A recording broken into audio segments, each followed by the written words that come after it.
Hello students, आपका मेरे channel विकास education point पर स्वागत है। विद्यार्थियों, आज मैं आपको शिक्षा निदेशालय राष्ट्रीय राजधानी क्षेत्र दिल्ली द्वारा दी जाने वाली क्लास 9th के सामाजिक विज्ञान विषय से अर्थशास्त्र वर्कशीट या कार्यपत्रक 24 का अध्ययन करेंगे।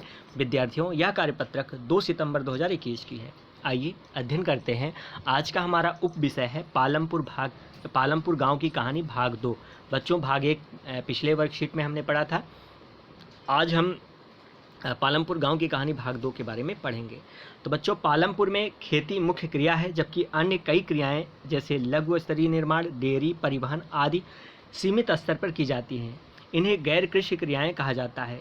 इन उत्पादन क्रियाओं के लिए विभिन्न संसाधनों की आवश्यकता होती है, जैसे प्राकृतिक संसाधन, मानव निर्मित वस्तुएं, मानव प्रयास, मुद्रा आदि। उत्पादन का उद्देश्य ऐसी वस्तु या सेवाओं को उत्पादित करना है जिससे हमें आवश्यकता है। वस्तुओं और सेवाओं के उत्पादन के लिए 4 चीज़ें आवश्यक होती हैं बच्चों। पहला है आवश्यकता है जो कि वो भूमि की है तथा अन्य प्राकृतिक संसाधन जैसे जल, वन, खनिज। और दूसरी आवश्यकता है श्रम अर्थात लोगों की जो काम करेंगे। और तीसरी आवश्यकता है भौतिक पूंजी। उत्पादन के प्रत्येक स्तर पर अपेक्षित कई तरह की आगतें हैं। चौथी आवश्यकता है ज्ञान या उद्यम की, जो कि आजकल इसे मानव पूंजी के नाम से भी जानते हैं बच्चों। और उत्पादन की इन आवश्यकताओं को हम उत्पादन के कारक कहते हैं। बच्चों, यहाँ पर उत्पादन के कारक को यहाँ पर दर्शाया गया है। इस फिगर में आप देख सकते हैं उत्पादन के कारक। भूमि पहला कारक, दूसरा श्रम है, तीसरा पूंजी है, चौथा उद्यम है। और पूंजी 2 प्रकार से हैं, अस्थायी पूंजी है और कार्यशील पूंजी है।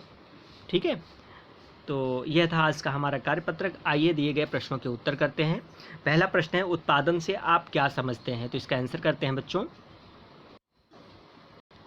तो बच्चों, मानव द्वारा अपनी आवश्यकताओं की पूर्ति के लिए वस्तु या पदार्थ का निर्माण करना उत्पादन कहलाता है।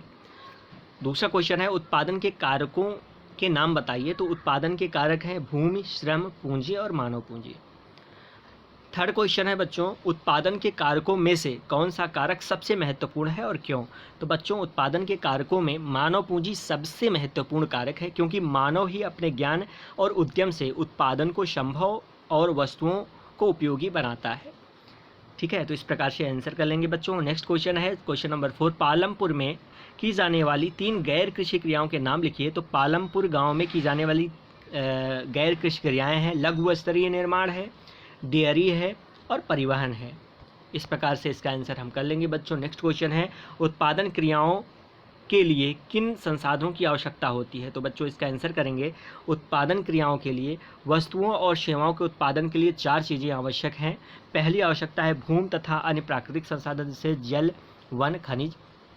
दूसरी आवश्यकता है श्रम अर्थात जो लोग काम करेंगे। तीसरी आवश्यकता है भौतिक पूंजी, उत्पादन के प्रत्येक स्तर पर अपेक्षित कई तरह की आगतें। और चौथी आवश्यकता है ज्ञान और उद्यम की है, आजकल इसे मानव पूंजी कहा जाता है। तो इस प्रकार से बच्चों क्वेश्चंस के आंसर हम कर लेंगे। यह था आज का हमारा कार्यपत्रक बच्चों। कोविड-19 जैसे महामारी से सुरक्षित रहने के लिए हमें 2 गज अथवा 6 फीट की शारीरिक दूरी का पालन करना चाहिए। धन्यवाद।